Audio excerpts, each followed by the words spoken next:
About 8-9 years ago, we started a liaison in-reach service into the Royal Gwent's Neonatal Unit with the aim of trying to pick up early referrals for the babies that might have emerging neuromotor problems.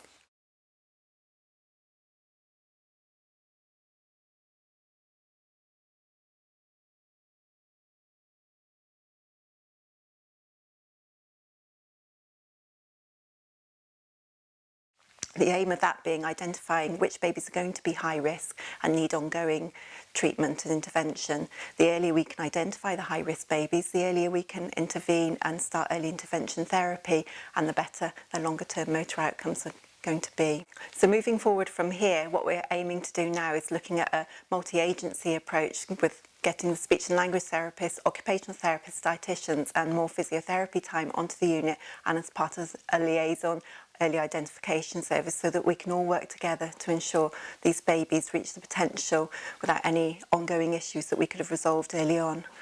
This is an example of a little one who's been through this service. He had a really rough start in the beginning, and we saw a lot of mum from a physiotherapy point of view, giving her advice and support on ways to start playing with him and just to be patient that he would get there in the end. And I think you'll see from this story that Thomas is definitely there now. He's a proper toddler. My name's Christine Parks. I found out in October 2015 that my husband and myself were expecting twins, which were due at the end of June 2016. On the 3rd of April, we actually had two lovely babies which were born. We had a girl, Catherine Heather, which weighed £2 4 ounces, and we also had Thomas Christopher that weighed £1 14 ounces. Sadly, Catherine passed away due to medical complications, and it was a shock to the family because she was the stronger of the two twins. Following Thomas's discharge from hospital, he continued to have a number of medical issues. We had a lot of reflux, he had sluggish weight gain, which again was further complicated by 3 bouts of bronchiolitis, which caused him to be back in hospital for a period of time. Thomas also had delays in terms of his physical ability and his development, and also we had problems with his speech and language that was slightly delayed as well.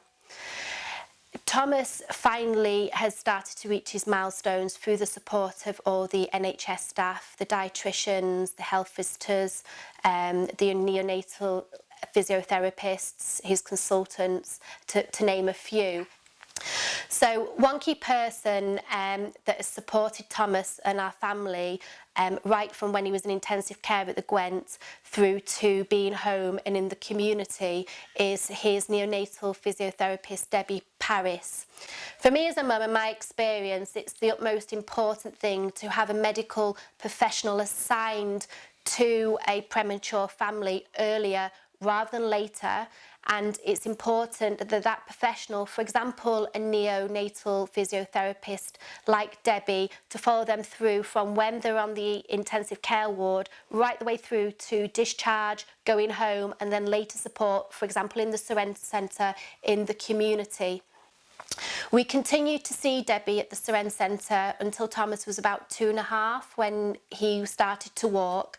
And for me, it was a really nice closure to our chapter where Thomas actually got up, walked out the room, waved goodbye to Debbie, and then trotted off on his way, sort of thing. So it's lovely to see that Debbie's been part of our journey from the start to finish.